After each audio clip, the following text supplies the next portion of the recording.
Okay guys, it is a new day, just like that, movie magic, boom. Weird how that works. And I made some progress on the block here. Let me just quickly show you. Got all the frost plugs in, or the core plugs. Back ones, they're all in. The front ones, we tapped these holes, so now we could put some threaded plugs in there. So that's good there. Got the plug here in the back.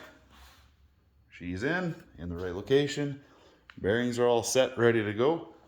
We got our rear main seal here, ready to go.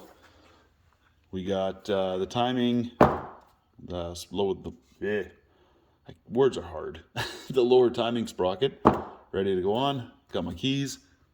So we're gonna go ahead and hammer this guy on before putting the crank on the engine, or in the engine. Crank is cleaned up. I washed it all the way out. I always use a brush. I got the brush kits and she's already pretty bent from all the abuse, but yeah. Brush all those holes through, make sure she's clean, blow everything out, tell you're happy with it. So yeah, looks good to me. So I'm going to go ahead and tap this guy on. This thing's actually seen some pretty heavy abuse from somebody's hammer, it looks like. How bizarre. Looks like maybe somebody didn't use a puller to pull this thing off in its previous life. I think we'll be okay though. All right, I'm gonna install this thing straight up on 0. And after we got the short block together and the camshaft installed, we are gonna degree it with that. And at that point, we will determine whether or not we want to make a change. But yeah, we'll find out. As for now, I'm gonna go ahead and install the rear main seal. I'm gonna put a little silicone in the corners. I'm going to also offset. Here, why don't I show you? Just make you dizzy. All right, so here we go. Wow, left-handed stuff, hey? So we're gonna offset it something like this, and then the opposite on the main cap side, so it can reach down in here. There's gonna be a little silicone right on the tip there, right on the tip there, and on these surfaces here. And then tuck a little behind here, and then a little behind on that side on the cap. And then she should not leak, should be good to go. Okay, so I got that sprocket hammered onto the crank. Reason why I like doing it like this, because then I don't have to heat it up. So it hammers on, it's a pretty tight interference fit. So it takes a decent amount to get this thing hammered on. So basically I just lay the crank, or put the crank standing up on the ground, and then I hammer it straight down, right? Yes, I'm just lying on the side right now, but I'm just showing you what's going on here. If you put the crank in the engine, or it's sitting on your bearings, it'd be a good practice to actually heat this sprocket up. Run it around with the torch a little bit, with the, I don't know, vice grip or something, maybe even an oven mitt on one hand, and then heat it up, and then you can slip it on and then tap it on gently. That would be a good option too, if the crank is sitting in the engine. But I really didn't want to do it that way, so I opted to do it while it's out and just hammer it straight on. Done deal. I really want to show you guys this. Like, I got it all full of greasy fingerprints and stuff already, but I mean, check out this wall hanger. How sick is this, eh? My buddy Dwayne, Leckman Fabworks, pulled this off. So I gotta figure out where I'm gonna put it. I don't know, I'm thinking maybe up there. Boom. Yeah, I think that's gonna be a good spot for it. Yeah, it's really nice. Did some powder coating. He's got a sweet plasma CNC cutting machine, man, that he built himself. It's very incredible. Very, very fun to watch. So if you guys are wanting to check out some cool content, go to Leckman Fabworks. Check his page out on YouTube. He might even have a video of this thing cutting, I don't know. But it's pretty cool. Yeah, thanks Dwayne. All right, so now we're gonna go ahead and oil up all our bearings. I got some bearing guard that I'm gonna use. I'm gonna get that silicone going back here, as well as on the cap side. And then we're gonna go ahead and lay the crank in there and set the thrust. All right, let's drop this crankshaft in.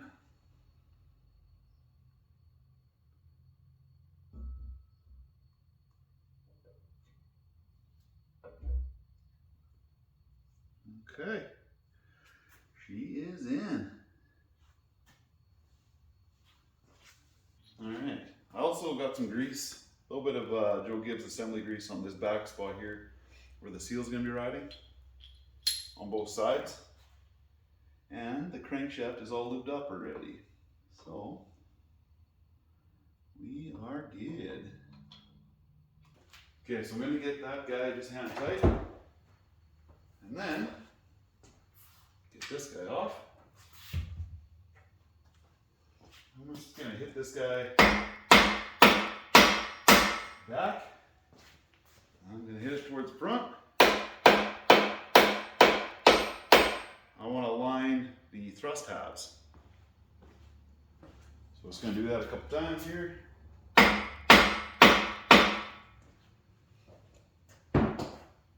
then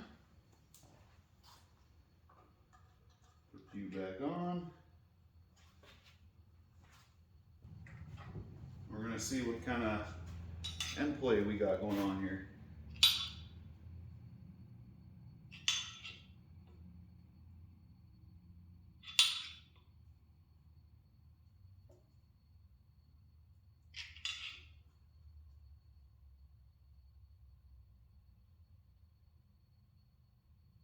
All right, so I got about 4 thousandths.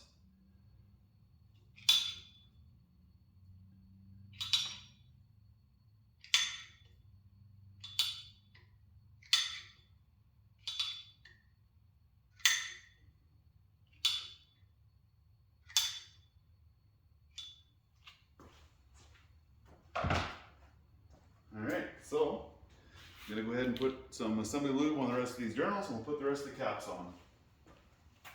And if you want to double check your indicator, you can get the crank pushed all the way backwards, and then you can slip a feeler gauge in between the rear main seal and the crankshaft flange. And in this case, we got 4 thousandths, so we're good there. So we're torquing this thing down. Final spec is 70 foot-pounds. I am going with 3 steps to get there, starting at 35.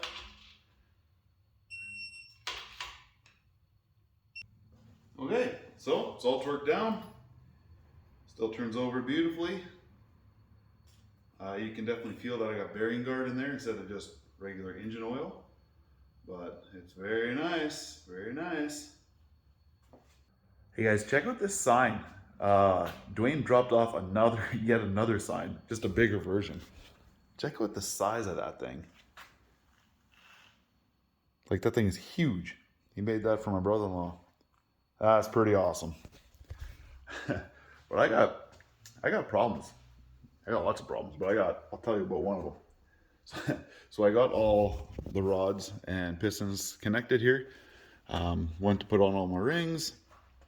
And wait a minute, why doesn't this one have the top rings? Well, let me tell you a funny story.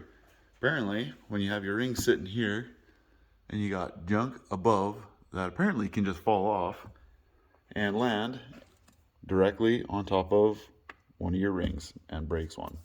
So that sucks. So I ordered another ring. Got to wait for that one to come in before I can finish that up. That's unfortunate, but that's my fault for having stuff hang directly above my rings. So lesson learned there. Man, that sucks. But I'm going to install all the ones that I have ready to go here, except for the one. And then once that ring comes in, I'll just quickly file that ring and we'll put it together. So for now, I'll get to it and get all the rest of these in.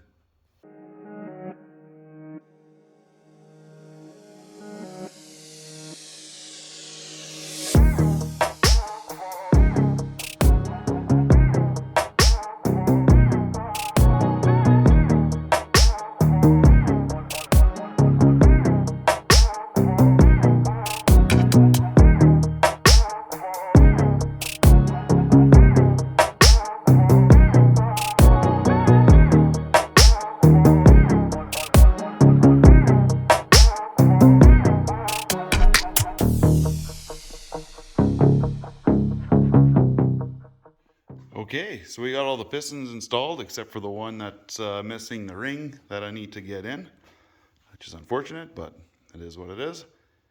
So I have not torqued down all the rod bolts, but I'm going to wait until I have that last one in there, and then I'm going to do them all together at the same time, and we'll be good to go.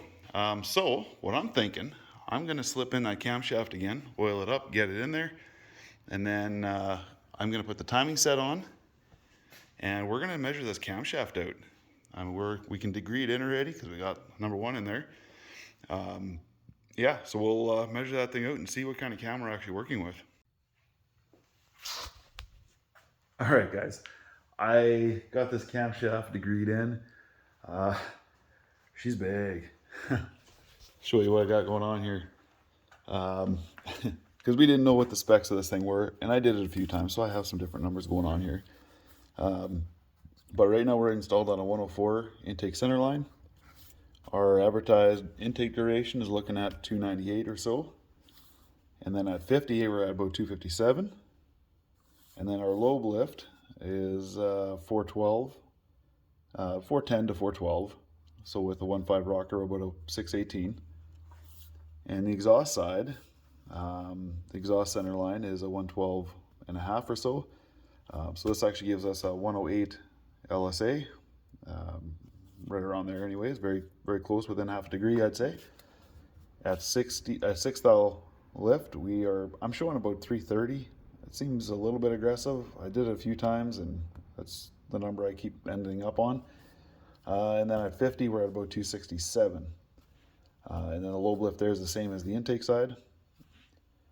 So the best guess, so what I can tell, we're going to lash this thing about 22 to 24, intake 22, exhaust 24, somewhere around there.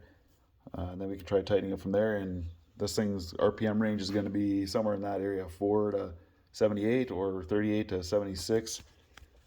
So that's my best guess from my measurements and from what I can find online. They don't have this exact cam specs online. When I called Lenati, they said that they couldn't match the number, they couldn't cross-reference it, nothing, because it's an old grind. So I don't know. Guess we'll find out, see how well it does.